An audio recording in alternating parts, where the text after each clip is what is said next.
नमस्कार दोस्तों, देखते हैं उत्तर प्रदेश की आज की 25 फटाफट बड़ी खबरें जो आपको जानना बेहद जरूरी है, लेकिन उससे पहले लाइक सब्सक्राइब जरूर कर देना।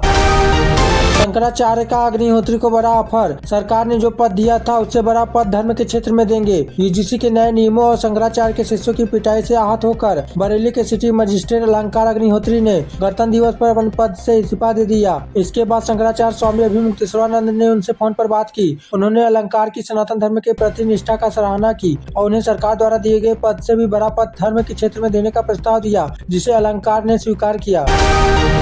गंगोत्री में गैर हिंदुओं की एंट्री पर बैन को लेकर विरोध शुरू, अरशद मदनी और इमरान मसूद ने उठाए सवाल। उत्तराखंड के गंगोत्री धाम में गैर हिंदुओं के प्रवेश पर प्रतिबंध और बद्रीनाथ केदारनाथ में भी ऐसी तैयारी को लेकर जमीयत उलमा-ए-हिंद के अध्यक्ष अरशद मदनी ने इसे असंवैधानिक बताया है। उन्होंने कहा कि देश सबका है और ऐसे फैसले भाईचारे के खिलाफ है। वहीं कांग्रेस सांसद इमरान मसूद ने भी सरकार को घेरते हुए कहा कि अब हिंदुओं की पहचान पर भी सवाल उठाए जा रहे हैं, जो चिंताजनक है। विद्यालय की छत का प्लास्टर गिरा, बाल बच्चे सोनभद्र के बबनी स्थित प्राथमिक विद्यालय रंध में गणतंत्र दिवस समारोह के दौरान छत का प्लास्टर गिर गया। घटना के समय ग्राम प्रधान और कुछ बच्चे वहां मौजूद थे, जो बाल बच गए। ग्राम प्रधान ने बताया कि यह भवन 1982 का बना हुआ है और काफी जर्जर हो चुका है। उन्होंने प्रशासन से तत्काल इस जर्जर को भवन को गिराने की मांग की है। हर समस्या का होगा समाधान, घबराइए मत। गोरखपुर जनता दर्शन में सीएम योगी ने सुनी 200 शिकायतें। मंगलवार सुबह गोरखपुर मंदिर में जनता दर्शन के दौरान मुख्यमंत्री योगी आदित्यनाथ ने करीब 200 लोगों की समस्याएं सुनी। उन्होंने लोगों को कहा कि घबराने की जरूरत नहीं है, हर समस्या का समाधान होगा। सीएम ने अधिकारियों को त्वरित और पारदर्शी कार्रवाई के निर्देश दिए। गंभीर बीमारियों के इलाज के लिए भरपूर आर्थिक मदद का भरोसा दिया। इसके अलावा उन्होंने गौशाला में गौ सेवा की और मोर को भी दाना खिलाया। सीएम योगी पर शंकराचार्य की टिप्पणी से आहत होकर डिप्टी कमिश्नर ने दिया इस्तीफा। बोले, योगी मेरे बॉस हैं। अयोध्या में जीएसटी के डिप्टी कमिश्नर प्रशांत कुमार सिंह ने मुख्यमंत्री योगी आदित्यनाथ समर्थन में अपने पद से इस्तीफा दे दिया। प्रशांत सिंह ने कहा कि शंकराचार्य द्वारा सीएम पर की गई अभद्र टिप्पणी से वे पिछले 3 दिनों से आहत थे। उन्होंने कहा कि वे लोकतांत्रिक तरीके से चुने गए मुख्यमंत्री का अपमान बर्दाश्त नहीं कर सकते। इस्तीफा मंजूर होने के बाद सामाजिक कार्यों में लग जाएंगे।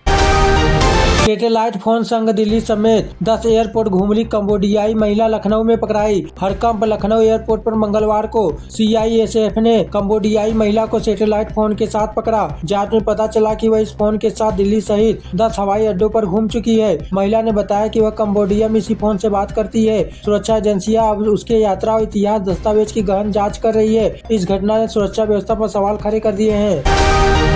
यूपी का चुनावी रंग होली से पहले हुआ गाढ़ा, संतों के विवाद को गंवाने में जुटी सपा, ब्राह्मणों पर डोले डाल रही बसपा। उत्तर प्रदेश में विधानसभा चुनाव 2027 की तैयारी तेज हो गई है। भाजपा ने प्रधानमंत्री और गृह मंत्री शाह के दौरे के माध्यम से चुनावी शंखनाद कर दिया है। उधर सपा संतों के विवाद को मुद्दा बनाकर घेरने में जुटी है, जबकि बसपा ब्राह्मण को वोट बैंक को साधने की कोशिश कर रही है। कांग्रेस में भी नसीरुद्दीन सिद्दीकी के इस्तीफे से सियासी हलचल मची हुई है।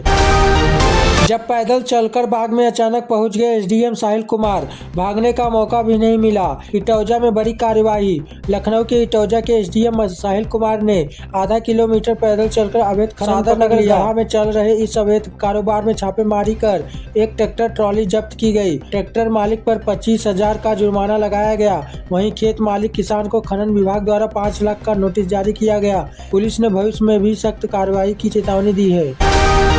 जनरल कैटेगरी को 10% आरक्षण मिला, तब किसी ने नहीं किया विरोध। योगी सरकार के मंत्री बोले। योगी सरकार के मंत्री संजय निषाद ने यूजीसी के नए नियम और आरक्षण विवाद पर बड़ा बयान दिया है। उन्होंने कहा कि जब सामान्य वर्ग को 10% ईडब्ल्यूएस आरक्षण दिया गया तब किसी ने विरोध नहीं किया। अब सामाजिक भेदभाव रोकने के लिए कानून लाया गया है तो हंगामा क्यों। उन्होंने कहा कि संसद द्वारा पारित कानून जनहित में होते हैं, इन्हें लागू होने से पहले ही गलत बताना लोकतांत्रिक प्रक्रिया पर सवाल उठाने जैसा है। गणतंत्र दिवस परेड में सूर्यास्त रॉकेट लॉन्चर सिस्टम के साथ चमकी मेरठ की बेटी। सोमवार को नई दिल्ली में स्वतंत्रता गणतंत्र दिवस परेड के दौरान मेरठ की लेफ्टिनेंट महक भाटी ने स्वदेशी सूर्यास्त रॉकेट लॉन्चर और ब्रह्मोस मिसाइल दस्ते का नेतृत्व किया। यह सिस्टम 300 किलोमीटर तक मार करने में सक्षम है। कांग्रेसी नेत्री इंदिरा भाटी की पोती महक की इस उपलब्धि पर उनके परिवार और शहरवासियों ने गर्व व्यक्त किया है। मेरठ लौटने पर उनका भव्य स्वागत किया जाएगा।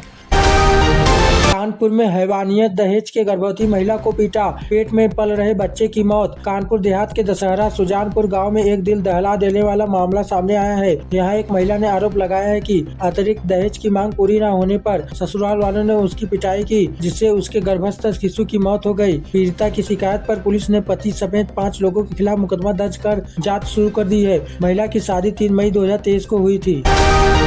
लखनऊ में रंगदारी न देने पर व्यापारी पर बम फेंकने वाले 5 बदमाश गिरफ्तार। 1 लाख मांगे थे।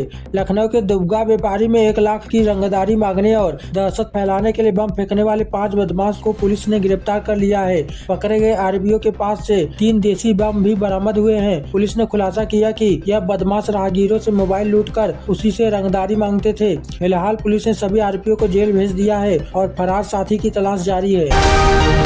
विधायक लिखी बेकाबू कार की टक्कर से युवक की मौत। एसडीएम की गाड़ी ने स्कूल रिक्शे में मारी टक्कर। ललितपुर में एक विधायक लिखी बेकाबू फॉर्च्यूनर कार ने बाइक सवार 3 युवकों को टक्कर मार दी। इस हादसे में एक युवक की मौत हो गई, जबकि 2 की हालत गंभीर है। ग्रामीणों का आरोप है कि कार में राज्य मंत्री का बेटा सवार था। वहीं अलीगढ़ में एसडीएम की गाड़ी ने स्कूल रिक्शे को टक्कर मार दी, जिससे 4 बच्चे घायल हो गए। पुलिस दोनों मामलों की जाँच कर रही है। मथुरा महिला आश्रय सदन से फरार 5 लड़कियों में से 2 बरामद, 3 की तलाश जारी। मथुरा के वृंदावन स्थित महिला आश्रय सदन से सोमवार देर रात दीवार पार कर 5 किशोरियां फरार हो गई। इस घटना से प्रशासन में हड़कंप मच गया। पुलिस ने त्वरित कार्रवाई करते हुए महावन क्षेत्र से 2 लड़कियों को बरामद कर लिया है, जबकि शेष 3 की तलाश जारी है। वरिष्ठ पुलिस अधीक्षक ने बताया कि सीसीटीवी फुटेज खंगाले जा रहे हैं और लापरवाही बरतने वाले कर्मचारियों पर सख्त कार्रवाई की जाएगी। आचार्य स्वामी अभिमुक्तेश्वरानंद के समर्थन में उतरे कंप्यूटर बाबा, संतों के साथ की आधुनिक तपस्या। यूजीसी समानता नियमों के खिलाफ भाजपा नेता ने खून से लिखा पत्र, पीएम मोदी से वापसी की मांग। आगरा में भाजपा के वरिष्ठ नेता जगदीश पचौरी और उनके सहयोगियों ने यूजीसी के समानता नियमों के विरोध में प्रधानमंत्री नरेंद्र मोदी को अपने खून से पत्र लिखा है। उन्होंने इसे जातिगत भेदभाव बढ़ाने वाला कदम बताते हुए सरकार से इन नियमों को तत्काल वापस लेने की मांग की। क्षत्रिय महासभा के जिला अध्यक्ष अनिल कुमार सिंह ने भी चेतावनी दी है कि यदि मांगे नहीं मानी गई तो वे उग्र आंदोलन करेंगे। वाराणसी पुलिस ने 2000 करोड़ के कप सिरप तस्करी मामले में 3 वांटेड को नेपाल सीमा से पकड़ा। वाराणसी पुलिस की एसआईटी टीम ने 2000 करोड़ के कप सिरप तस्करी मामले में 3 वांछित आरोपियों को सिद्धार्थनगर के नेपाल सीमा से गिरफ्तार किया। पकड़े गए आरोपियों को 50,000 का इनाम। विकास सिंह, आकाश पाठक और अंकित श्रीवास्तव शामिल है। पुलिस के अनुसार विकास सिंह ने अवैध तरीके से अर्जित धन को संभालने में अहम भूमिका निभाई थी और वह कई बार दुबई जा चुका है।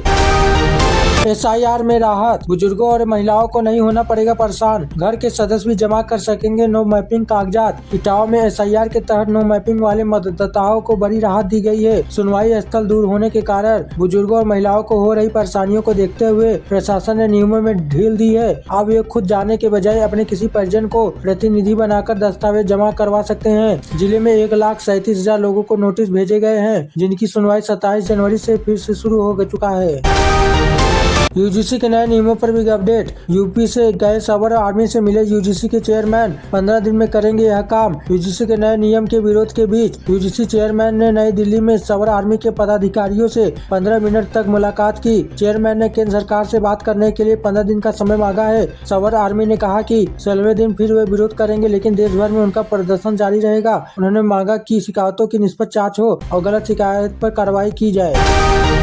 आप दंगा कराना चाहते हैं, हर बार करते हैं ड्रामा। चंदौली में सीओ और पूर्व विधायक के बीच तू मैं। चंदौली में सोमवार रात सरस्वती प्रतिमा विसर्जन के दौरान सीओ देवेंद्र कुमार और सपा के पूर्व विधायक मनोज सिंह डब्लू के बीच तीखी बहस हुई। विवाद विसर्जन मार्ग को लेकर शुरू हुआ, जहां पुलिस ने निर्धारित मार्ग जाने को कहा। सीओ ने विधायक पर दंगा भड़काने और ड्रामा करने का आरोप लगाया। कई विधायक ने पुलिस पर सत्ता पक्ष के इशारे पर काम करने का आरोप मढ़ा।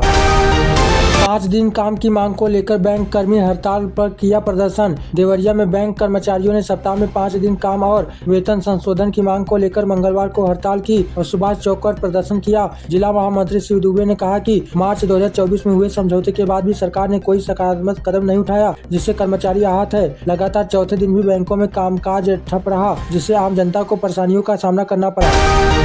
सम्मान बचाने वाले कानून से किसे दिक्कत है? नेहा सिंह राठौर ने किया बिल का सपोर्ट। लोक गायिका नेहा सिंह राठौर ने यूजीसी के नए नियम कानून का समर्थन करते हुए विरोधियों पर निशाना साधा है। उन्होंने कहा कि जातिगत भेदभाव समाज की पुरानी बीमारी है और इसे ठीक करने के लिए कड़वी दवा जरूरी है। उन्होंने सवाल उठाया कि अत्याचार और भेदभाव रोकने वाले कानूनों से सिर्फ अत्याचारी ही क्यों खफा होते हैं। नेहा ने लोगों से जाति और बिरादरी ऊपर उठकर देश हित में इस कानून का सम्मान करने की अपील की है। अर्धजली महिला के शव की गुत्थी उलझी। पुलिस ने जोधपुर से लेकर हरियाणा तक खंगाली साक्ष्य, सीसीटीवी फुटेज का इंतजार। जालौन में झांसी की कानपुर हाईवे पर साईं मंदिर के पीछे एक महिला का अर्धजला शव मिलने से पुलिस उलझन में है। मौके से मिले आधार कार्ड की जांच हरियाणा तक की गई, जो किसी अन्य व्यक्ति का निकला। अब इस कालपी से आटा टोल प्लाजा के बीच गुजरने वाले वाहनों की लोकेशन और समय की जाँच कर रही है। साथ ही शिनाख्त के लिए 2 टीमें मुंबई स्टेशन के सीसीटीवी फुटेज का इंतजार कर रही है। बरेली में डीएम से नहीं मिल पाए अलंकार अग्निहोत्री। धरना प्रदर्शन के बाद आवास पर लौटे। बरेली के सिटी मजिस्ट्रेट पद से इस्तीफा देने वाले अलंकार अग्निहोत्री ने अपने निलंबन के विरोध में कलेक्ट्रेट पर धरना दिया। वह डीएम से एक सवाल पूछना चाहते थे कि लखनऊ से किसका फोन आया था जिसने उन्हें अपशब्द कहे। काफी इंतजार के बाद भी जब डीएम से उन्हें मुलाकात नहीं हो पाई तो वह वापस लौट आए। अलंकार ने कहा कि वह इस साजिश के खिलाफ हाई कोर्ट और सुप्रीम कोर्ट का दरवाजा खटखटाएंगे।